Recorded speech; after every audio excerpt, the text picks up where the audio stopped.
Continuamos a nossa conversa aqui no programa Eclésia sobre o livro dos Atos dos Apóstolos. Muita gente está ligando para a gente, mandando e-mail. Lembro que algumas perguntas que não serão respondidas aqui, principalmente quando chega assunto de pergunta de outro assunto que não na pauta que a gente está trabalhando no dia, por e-mail o Padre Guido responde. Então as perguntas por e-mail sempre são respondidas pelo Padre Guido. O telefone fica inviável, mas por telefone o Padre Guido, por e-mail o Padre Guido sempre responde durante a semana. Então pintou uma dúvida, manda e-mail que o Padre Guido responde nesse e-mail que a gente sempre destaca aí no seu vídeo. Lembrando que todo mundo vai concorrer ao livro no final do programa, 50 conversões ao catolicismo. Vai ligando e também mandando e-mail aqui pra gente. Obrigado, Elisandra dos Santos Marcondes, de Poços de Caldas. Creuza de Araguaína, Tocantins, José Eduardo Santa Maria Bouza, São Caetano do Sul, também está parabenizando pela transmissão da Jornada Mundial da Juventude, que gostou bastante. Wesley Moraes, de Caetés, Pernambuco. Silvânia de Campinas, também está mandando uma mensagem aqui para a gente. Maria Genilce dos Santos. De onde que a Maria Genilce é? Não está dizendo aqui de onde a Maria Genilce é. João Marcos Fernandes Neves, Igaporã, Bahia. Cecília Cid, de Niterói, Rio de Janeiro. Bacana, pessoal do Rio. Altair Doronca, também outro amigo que sempre manda aqui pra gente. Rita Vismara, de Duartina, São Paulo. Maria Alice Campos de Oliveira, de Avaré. Benedita Alves da Silva, de Patos de Minas. Maria Alice Tomás do Vale, de Rio de Janeiro. E Maria Alice Silvestre, nossa vizinha, aqui de Valinhos. Agora, vou fazer uma pergunta aqui do nosso amigo telespectador, que tem a ver aqui com a nossa pauta, e ele fez duas, na verdade, que é o Ari Ribeiro, que sempre manda aqui pra gente, nosso amigo lá de Ourinhos. Obrigado, viu, Ari? A primeira delas é justamente falando sobre São Lucas. Ele pergunta, será que São Lucas entrevistou Nossa Senhora para poder ter mais informações para escrever o Evangelho e também os Atos dos Apóstolos? Olha, Ari, obrigado pela sua pergunta. Não está registrado, porém, nós sabemos que Lucas era, além de ser evangelista, São Lucas era um médico e também era um pintor. Inclusive, Ari, temos alguns retratos que ele fez de Nossa Senhora. Um está guardado no santuário dedicado a São Lucas, lá na cidade de Bologna, na Itália, no meu país, né? Onde tem o mesmo retrato que nós encontramos... foi tanto assunto aqui, né? Nós tratamos esse assunto aqui, está no ar, inclusive, ó. Essa é Nossa Senhora Częstochowa, que é a padroeira da Polônia, que é um desses retratos que São Lucas teria pintado e depois algumas réplicas foram criadas. Sim. E Santa Helena, a mãe de Constantino, teria mandado buscar na Terra Santa esses retratos. Um deles está na Polônia. Na série de programas que fizemos aqui, dedicamos um programa exclusivo sobre Nossa Senhora Częstochowa. Lembrando, tudo está lá no nosso site, tá? Tudo está no nosso site, rs21.com.br. Acha a página do programa Eclésia, você assiste todo esse material se você perdeu. As matérias que exibimos sobre a Polônia, preparando para a Jornada Mundial da Juventude, e também na Itália, inclusive sobre Nossa Senhora Częstochowa, que a gente acabou de mostrar. Então é provável que ele tenha conversado com Nossa Senhora, né? Com certeza deve ter conversado. E depois, não esqueçamos, Ari, que o Evangelho de Lucas, pode conferir, os primeiros 2 capítulos são dedicados a Nossa Senhora. É ele que fala da anunciação, do diálogo de Nossa Senhora com o anjo, da visita de Nossa Senhora à sua parenta, Santa Isabel, do hino do Magnífica de Nossa Senhora. Acredito plenamente que isso deve ter acontecido. O mesmo Ari, o Ari Ribeiro lá de Ourinhos, já entrando no assunto que eu ia botar aqui na sequência, o Ari já manda pergunta justamente sobre isso. Vamos falar um pouquinho, então, daquele episódio de Ananias e Safira. Né? O Ari está lembrando aqui, ó, que ele fica chocado com o tamanho do problema que enfrentaram esses dois. Explica para a gente esse contexto. Obrigado, viu, Ari, pela tua participação. Certo. Olha, em primeiro lugar, para poder entender bem, né, este episódio, que é bastante triste, de Ananias e Safira, temos que olhar bem o primeiro capítulo do livro dos Atos dos Apóstolos, né? Onde se fala o seguinte, que os cristãos tinham tudo em comum. Tem até uma música que fala isso, né? Dividiam os seus bens com alegria e, ao término de cada dia, colocavam até o dinheiro que ganhavam no trabalho aos pés dos apóstolos, para que fosse dividido nas comunidades e assim ninguém passava por necessidade. Então, eu já vou emendar aqui a pergunta da Karen e o Júnior de Leme, justamente para entender um pouco mais sobre isso, como é que eles lidavam com o dinheiro, que o senhor estava explicando agora. Exato. E colocavam tudo em comum. Agora, a vida comunitária, que, claro, hoje, no dia de hoje não se torna mais possível, mas no começo, na vida cristã, existia este gesto de uma fraternidade, sinceramente, universal entre todos.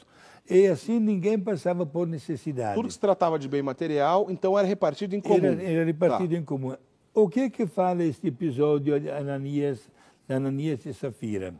Um casal, proprietário de bens, se fala de campos, e venderam os campos que tinham, receberam o dinheiro e combinaram os dois de depositar aos pés dos apóstolos só uma parte do dinheiro. Quer dizer, reservar uma coisa, uma quantidade ali sem avisar. Sim.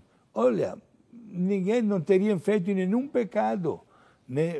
Dando uma parte para a igreja, como nós também hoje damos uma esmola ou pagamos o dízimo, né? E o restante fica para o consumo na família, etc. Né?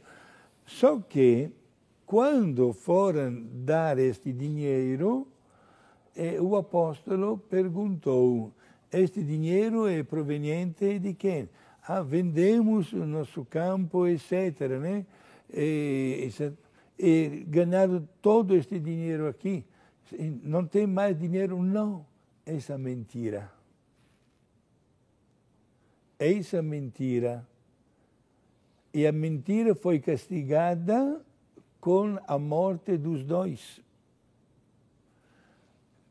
Certo? Agora, este fato, é claro que deixa até meio chocados, porque eles poderiam ter respondido: olha, achamos por bem ficar com uma parte do dinheiro, o restante damos para em benefício da igreja. Mas mentiram dizendo que aquele era o dinheiro de toda a venda. Certo? E Deus, Ari, não aceita a hipocrisia. Este é o grande ensinamento desta passagem, muito triste, muito criticada, inclusive. Certo. Né? Porque não se pode, é melhor dizer para Deus: olha, eu sou bastante limitado, eu tenho tantos defeitos, etc. Reconheço humildemente os meus limites, mas não colocar-se diante de Deus com uma máscara de falsidade ideológica ou de hipocrisia. A providência de Deus, vamos dizer assim, talvez conduziu essa situação com esse casal para que ficasse claro a catequese contra a mentira, contra a hipocrisia, Padre Guido. É por aí que a gente deve interpretar isso? Podemos interpretar exatamente assim, que não se pode fingir diante de Deus. E isto vale, meus amigos, para sempre, para cada um de nós. Não adianta tantas vezes dizer: eu pertenço à igreja, sou líder deste movimento, destas pastorais, destas associações, eu procuro ser uma pessoa de destaque na igreja, quando talvez dentro de mim há podridão espiritual ou moral. É melhor, meus amigos, que isso não aconteça. É o mesmo Jesus que fala: você quer fazer uma oração, tranca-te no teu quarto. Veja que Deus está notando o que você está fazendo. Mas não seja um hipócrita. Olha que Jesus, por 4 ou 5 vezes, está registrado no Evangelho, usou esta palavra hipócrita, falso, para aquelas pessoas que gostam só de aparecer como das mais santas, de destaque, mas tem muita podridão dentro de si. Pegamos aquele episódio que São Lucas apresenta, né, daquela mulher em flagrante adultério, e Jesus disse para os que a apresentaram: quem de vocês estiver sem pecado, seja o primeiro a tirar a pedra. Sabemos todo qual foi a conclusão, né? Todos se mandaram.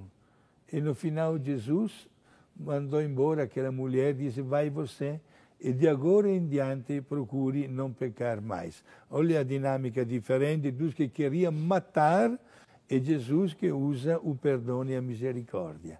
Pois é, interessante. Padre Guido, vamos falar um pouco então sobre Estevão e o martírio que ele sofreu. Exato. Entre os 7 diáconos, um deles era Estevão, uma pessoa dotada de grande inteligência, de um espírito crítico também das coisas, e Estevão começou, meus amigos, um apostolado de evangelização profunda. E, naturalmente, sabia responder a tantas perguntas que os mesmos judeus lhe faziam. E foi aí que Estevão começou a explicar para os judeus o erro tremendo que tinham feito condenando Jesus na cruz. Certo. E isso despertou um ódio da parte dos judeus, que subornaram algumas pessoas que inventaram uma calúnia contra Estevão, e Estevão acabou no tribunal. Só para ficar claro, antes, interrompendo um minutinho, sendo Estevão diácono, nesse caso, a pregação também faz parte do ministério diaconal. Sim. Isso também está claro em Estevão, né? Inclusive, é das qualidades e das tarefas dos diáconos é exatamente a pregação. Certo. O diácono, até hoje, mesmo que seja pessoa casada, né, tem a obrigação não só de anunciar lendo a palavra de Deus, mas também de explicá-la. Quer dizer que o diácono está autorizado a fazer homilia, sim, se o presidente da celebração assim permitir, né? Perfeito. Inclusive, até de presidir celebrações onde não está o padre, o diácono faz parte da tarefa dele. E Estevão, gente, não ficou por atrás disso. Começou na frente até do juiz no tribunal a dizer, gente, vocês condenaram a pessoa mais santa, mais justa. E chegou até a fazer uma crítica do livro dos Reis, onde se fala do famoso templo de Salomão, o filho de Davi, né, dizendo que não era necessário construir uma obra faraônica, porque Deus mora dentro do coração de cada um de nós. Esta frase foi, digamos, a gota d'água. A gota d'água estourou, né? E olha, foi condenado naquele mesmo momento a morrer apedrejado.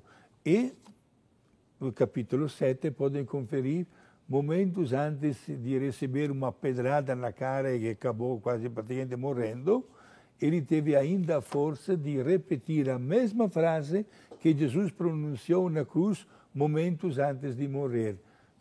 Meu Deus, perdoa-lhes porque não sabem o que estão fazendo. Tem aí uma ilustração justamente do martírio de Estevão. Inclusive dá para ver que nessa ilustração ele está usando a dalmática, né? que é um paramento do próprio diácono, a dalmática. Interessante isso aí. Quer dizer que ele pôs o dedo na ferida ali e não teve jeito. Não teve jeito. Ele é chamado pela igreja de proto-mártir, isto é, primeiro mártir. E é outra coisa que a gente tem que lembrar desse episódio, Padre Guido. São Paulo, que ainda não era Paulo naquele momento, estava presente, né? Saulo estava presente. Sim, é testemunho ocular do martírio de Santo Estevão. Quem diria, né, gente? Depois aconteceu, poucos meses depois, a milagrosa conversão de Saulo, como se chamava, que depois se chamou de Paulo, e toda a vida que ele realizou em benefício dos cristãos. Vocês se imaginam só, minha gente, este homem, uma vez convertido, quando se apresentou as primeiras vezes às comunidades cristãs, que desconfiavam, até ontem era um dos perseguidores mais ferozes que tinha por aí, e de repente ele se apresentou com o título como um nome assim de continuador da obra de Cristo, completamente convertido. É natural ter gente desconfiada, né? Era natural ter gente desconfiada. Exato. Ô, Padre Guido, a gente vai para o último intervalo, daqui a pouquinho já estamos no último bloco, e vou fazer uma pergunta então para o senhor explicar no outro bloco. Sim. Porque além dessa pergunta aqui que o senhor vai responder, o senhor vai falar um pouquinho também sobre as viagens de Paulo, né? Principalmente as 4 que estão lá narradas em Atos dos Apóstolos. A pergunta é justamente do nosso amigo José Ronaldo Bueno, ele é de Careaçu, Minas Gerais. Ele está dizendo o seguinte: é verdade que houve um desentendimento, uma briga entre Pedro e Paulo? Qual foi o motivo e como terminou essa briga, essa discórdia? Ô José Ronaldo, o Padre Guido vai explicar isso então no último bloco, daqui a pouquinho, né, depois do intervalo. Dá tempo de você ligar para a gente, mandar e-mail ou também mensagem via WhatsApp, pois o sorteio faremos já, no final do próximo bloco, desse livro aí, ó, 50 conversões ao catolicismo. O Padre Guido então explica no próximo bloco um pouco sobre essa discórdia, essa briga aí de São Pedro e São Paulo, sobre um pouco das viagens de Paulo. A gente conversa um pouco mais e faremos o sorteio no próximo bloco. Não sai daí, a gente volta já já.